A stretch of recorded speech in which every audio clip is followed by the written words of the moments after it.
Hello everyone, welcome back to exam focus. आज का जो वीडियो है वो मई के करंट अफेयर्स पे बेस्ड है। हालांकि मैं बहुत सारे करंट अफेयर्स इन शॉर्ट के फॉर्म में www.myexamnotes.com पर शेयर कर रहा हूँ। डेली के कुछ इंपॉर्टेंट करंट अफेयर्स आपको वहाँ पर मिल जाएंगे। ये वीडियो का भी अपडेट आपको रात के 9 बजे अपडेट मैं कर दूंगा। सो वहाँ पर जाके आप थ्योरी के फॉर्म में या नोट्स के फॉर्म में आप उसको रीड कर सकते हैं। बट इस वीडियो में कुछ इंपॉर्टेंट करंट अफेयर्स हैं जो मुझे लगता है इस मई मंथ के परस्पेक्टिव से काफ़ी इंपॉर्टेंट है। So you should must check out these questions. Important points मैं आपके साथ डिस्कस करूंगा एज यूजुअल और हिंदी भाषा में एज यूजुअल।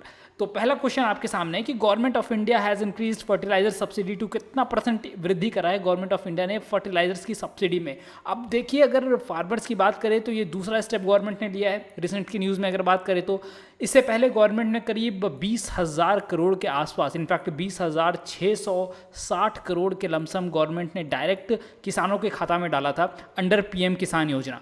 अब क्या किया गया है कि इंटरनेशनल मार्केट में हुआ क्या है कि जो फर्टिलाइजर्स बनते हैं, लाइक उनके इंपॉर्टेंट कंपोनेंट जो होते हैं जैसे एमोनिया, फॉस्फेरिक एसिड, इन सब की कीमत में वृद्धि हुई है और ये वृद्धि करीब 60 to 70% की है। तो अब इससे क्या हुआ है कि ये जो फर्टिलाइजर्स हैं उनकी कीमत बढ़ गई है इंटरनेशनल मार्केट में ही। तो अब जो किसान है वो कैसे खरीदेंगे, तो भाई उनको सब्सिडी ज़्यादा देना पड़ेगा। तो गवर्नमेंट ने क्या करा है, 140% सब्सिडी दी है। तो देखिए, ये जो सब्सिडी है 500 रुपये पर बैग से बढ़ाकर 1200 रुपये पर बैग कर दी गई है। तो ये इतना इंक्रीमेंट किया गया है फ्रॉम 500 to 1200। तो इससे क्या होगा कि फार्मर्स के पॉकेट पर दबाव कम पड़ेगा। अच्छा, आपको ये भी बता दूं कि इससे पहले गवर्नमेंट ऑफ इंडिया करीब 80,000 करोड़ इस पर इन्वेस्ट कर रही थी या फिर सब्सिडी में लगा रही थी पैसा। अब ये बढ़कर 14,800 रुपये और ज़्यादा एडिशनल इस पर इनकर करेगी गवर्नमेंट कॉस्ट। तो चलते हैं नेक्स्ट क्वेश्चन पे, देखते हैं अपना नेक्स्ट क्वेश्चन क्या है। So India's first export facilitation centre setup at, कहाँ पर इंडिया का पहला एक्सपोर्ट फैसिलिटेशन सेंटर जहाँ से एक्सपोर्ट किया जा सकता है एग्रीकल्चर गुड्स को, तो वो कहाँ पर सेटअप किया गया है? Answer is Pune. अब इसके पीछे इंपॉर्टेंट अपडेट्स बता दूं कि इसको ज्वाइंटली किया गया नबार्ड, जो कि एपिक बॉडी है अगर बात करें एग्रीकल्चर की, और MCCIA यानी कि Maharashtra chamber of commerce, industries and agriculture, ये मिलकर, इसका मैं यहाँ पर आपको लिख देता हूँ। हालांकि जो नोट्स आज मैं रात में शेयर करने वाला हूँ वो आपको उसमें मिल जाएगा सब कुछ बिल्कुल क्लियरली। फिर भी अब होगा क्या कि देखिए, महाराष्ट्र को सबसे पहले क्यों चूज़ किया गया है, ये इंपॉर्टेंट बात है। रिसेंट कुछ टाइम में, इनफैक्ट 1 डेढ़ डिकेड की बात करें तो महाराष्ट्र का जो प्रोडक्शन है एग्रीकल्चर गुड्स को लेकर वो काफ़ी बेहतर हुआ है। लाइक अगर महाराष्ट्र की बात करें तो पल्सेस में नंबर 1 है। उसी तरीके से कोर्स सीरियल्स या सोयाबीन, प्याज, शुगर केन और सनफ्लावर, इन सब चीज़ों में महाराष्ट्र का प्रोडक्शन काफ़ी अच्छा है। दूसरा इंपॉर्टेंट पॉइंट कि महाराष्ट्र में जो पोर्ट फैसिलिटी है वो काफ़ी अच्छी है, तो जिसके कारण जो एक्सपोर्ट है वहाँ से अच्छे से कैरी आउट किया जा सकता है। इसलिए जो फैसिलिटेशन सेंटर है वो वहाँ पर सेटअप किया गया। अब यहाँ से होगा क्या कि ये जो फैसिलिटेशन सेंटर है वो वन स्टॉप शॉप की तरह काम करेगा एग्रीकल्चर गुड्स के प्रोड्यूस और उसको एक्सपोर्ट करने में। अब गवर्नमेंट का जो, देखिए अभी एक और बात यहाँ पर बता दूँ कि इंडियन गवर्नमेंट ने 2018 में एग्री एक्सपोर्ट पॉलिसी तैयार किया था, जिसमें ये कहा गया था कि जो एक्सपोर्ट गुड्स है, एग्रीकल्चर रिलेटेड गुड्स है, उसका एक्सपोर्ट डबल करना है। तो अब इसी एम को आगे बढ़ाते हुए स्टेप लिया गया है, ये फैसिलिटेशन सेंटर सेटअप किया गया है और एग्री एक्सपोर्ट को करीब $60 बिलियन, यहाँ पर मैं लिख देता हूँ $60 बिलियन। अब आप थोड़ा सा समझ लेना, $60 बिलियन 2022 तक बढ़ाने की गवर्नमेंट का लक्ष्य है। तो ये किया गया है कहाँ पर? ये किया गया है पुणे में। Answer is Pune. No sorry, which company will partner India in digital transformation of tribal school? यहाँ पर लिख लेना आप, ऑफ ट्राइबल स्कूल होना चाहिए।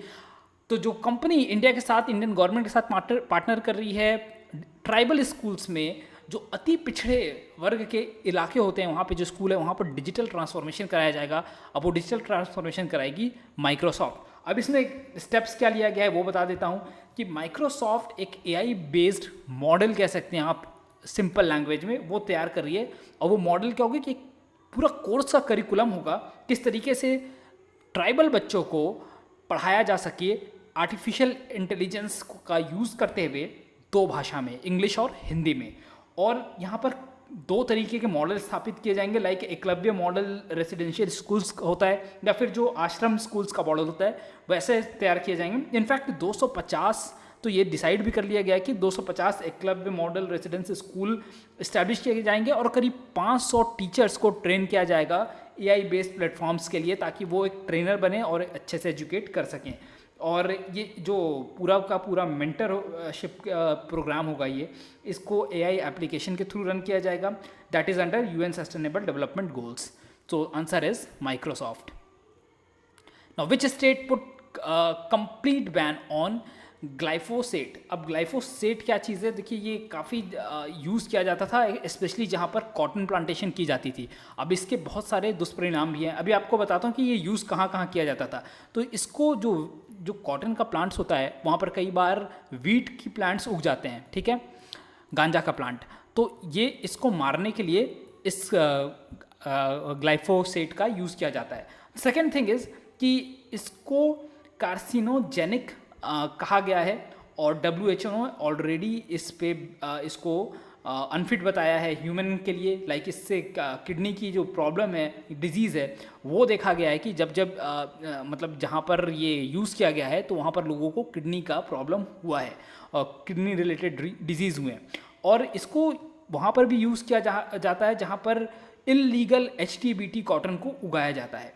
और 2015 से ही, जैसा मैंने बताया कि WHO ने इसको अंडर कैटेगरी 2A इसको कार्सिनोजेनिक फॉर ह्यूमन कहा गया है।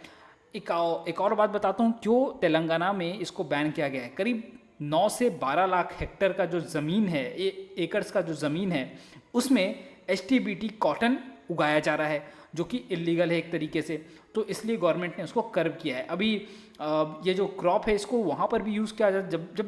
जब क्रॉप उग जाता है, जब फसल कटने वाला होता है, उसके पहले इस कंपोनेंट को, इस केमिकल को डाला जाता है, ग्लाइफोसेट को। क्यों डाला जाता है? उससे पत्ते जल जाते हैं, प्लांट्स मर जाता है और हार्वेस्टिंग में आसानी होती है। लेकिन वो कहाँ इफेक्ट करेगा आपको? तो किडनी रिलेटेड डिजीज़ में। और इससे पहले ऑलरेडी केरला ने इसको बैन कर रखा है। तो answer is Telangana. Who is the newly elected deputy governor of RBI? RBI के न्यूली इलेक्टेड डिप्टी गवर्नर हैं T रविशंकर। अब लोगों को एक कंफ्यूजन यहाँ पर ये होता है कि ये एज्यूम कर बैठते हैं RBI का सिर्फ एक डिप्टी गवर्नर होता है, जो कि गलत है। RBI के टोटल 4 डिप्टी गवर्नर होते हैं। एक तो गवर्नर होते हैं, 4 डिप्टी गवर्नर होते हैं, 2 फाइनेंस मिनिस्ट्री के रिप्रेजेंटेटिव होते हैं और साथ में 4 डायरेक्टर्स होते हैं जो कि लोकल बोर्ड को रिप्रेजेंट करते हैं। तो टोटल मेंबर होते हैं 11 अब जो RBI को डायरेक्टली गवर्न करते हैं।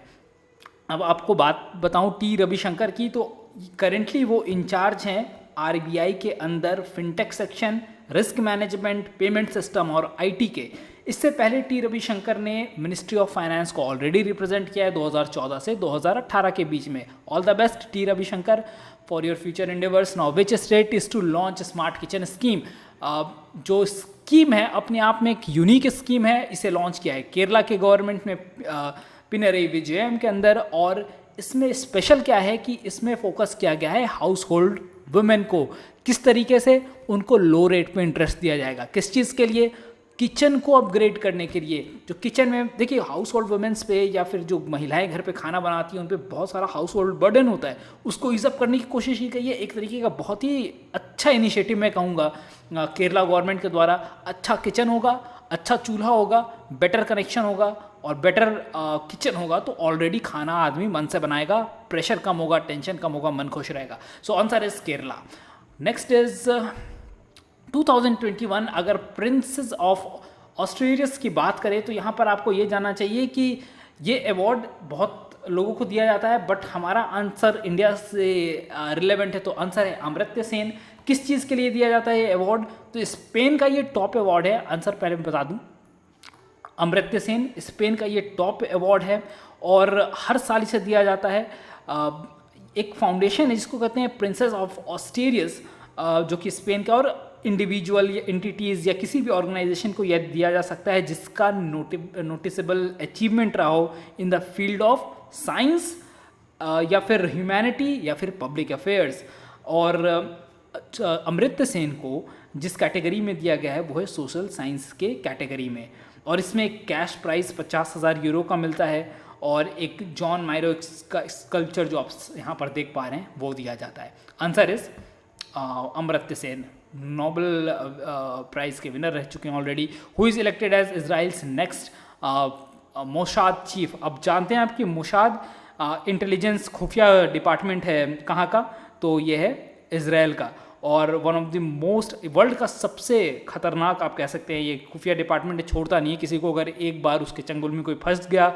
और बहुत ही ज़्यादा मोसाद जो है पूरे वर्ल्ड में इनके लोग आप कहते हैं फैले हुए रहते हैं, ऐसा सुनने को मिलता है। और अब जो चीफ हैं वो हैं डेविड बर्नेया, और बेंजामिन नेतन्याहू वहाँ के जो प्राइम मिनिस्टर हैं उन्होंने इनको इलेक्ट किया है, और इन्होंने सक्सीड किया है योशी चोएन को, जो कि उतना इम्पोर्टेंट नहीं है जानना। और 1 जून 2021 से ये अपना भार संभालेंगे।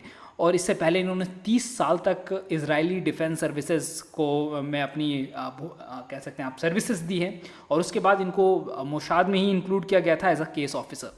सो आंसर इज डेविड बर्नेया। अभी ये जो मोसाद है वो इम्पॉर्टेंट क्यों है, क्योंकि अभी देखिए इजराइल का कॉन्फ्लिक्ट जो पैलेस्टीन के साथ हुआ है उससे बहुत सारे क्वेश्चन बन के आएंगे आने वाली यूपीएससी, एसएससी, पीएससी जितने भी एग्जाम्स हैं वहाँ पर आपको इन सब रिलेवेंट जो इजराइल का बेल्ट है, गाज़ा पट्टी और उससे रिलेटेड जो इंटरनेशनल अफेयर्स हैं वहाँ पर आपको ध्यान देने की ज़्यादा ज़रूरत है, क्योंकि ये न्यूज़ काफ़ी दिन तक लाइमलाइट में रहा है। So smart city project implementation which state top the list, कौन से स्टेट ने टॉप किया लिस्ट को?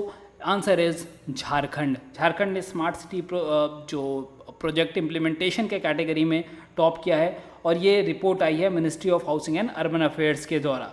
और टोटल 36 स्टेट्स और यूनियन टेरिटरीज़ को कंसिडर किया गया था। और सरप्राइजिंगली एक और यहाँ पे इम्पॉर्टेंट न्यूज़ है कि राजस्थान को 2nd रैंक मिला है, और इससे पहले राजस्थान 27 रैंक और पीछे मतलब 29th रैंक पे था, और अब 27 रैंक जंप करके ये 2nd रैंक पे पहुंच गया, मतलब 27 रैंक का छलांग मारा है राजस्थान ने। बहुत सारे फैक्टर्स को इंक्लूड किया जाता है, जैसे कि फंड यूटिलाइजेशन कैसा कर रही है स्टेट, जो इम्प्लीमेंटेशन ऑफ प्रोजेक्ट है वो किस तरीके से चल रहा है, टेंडर प्रोसेस कैसा है, मतलब टेंडर कितना गवर्नमेंट दे रही है, और ऑनगोइंग प्रोजेक्ट में किस तरीके से काम किया जा रहा है। तो इन सब फैक्टर्स को इंक्लूड करके ये रैंकिंग की जाती है। और ये ऑलरेडी आपको पता ही होगा कि स्मार्ट सिटी प्रोजेक्ट 2015 से गवर्नमेंट का फ्लैगशिप प्रोजेक्ट की तरह रहा है, और जो सोशल कंडीशंस है या लाइफ कंडीशंस है वो बेटर करने के लिए लोगों का इंफ्रास्ट्रक्चर डेवलपमेंट बेटर हो। करीब 6,450 करोड़ एलोकेट किया गया है 2021-2022 के बजट में, 6,450 करोड़ इस साल के बजट में लाया गया है। अब चलते हैं नेक्स्ट क्वेश्चन पे। तो ये सारे क्वेश्चंस आपको मिल जाएंगे www.myexamnode.com पे। जो लोग लाइक शेयर सब्सक्राइब नहीं किया आज तक को वो ज़रूर इस चैनल को लाइक शेयर सब्सक्राइब करें, इंपॉर्टेंट वीडियोस और अपडेट्स को रिसीव करते रहें with bell icon. So see you in the next video, till then goodbye, take care, stay safe, stay healthy.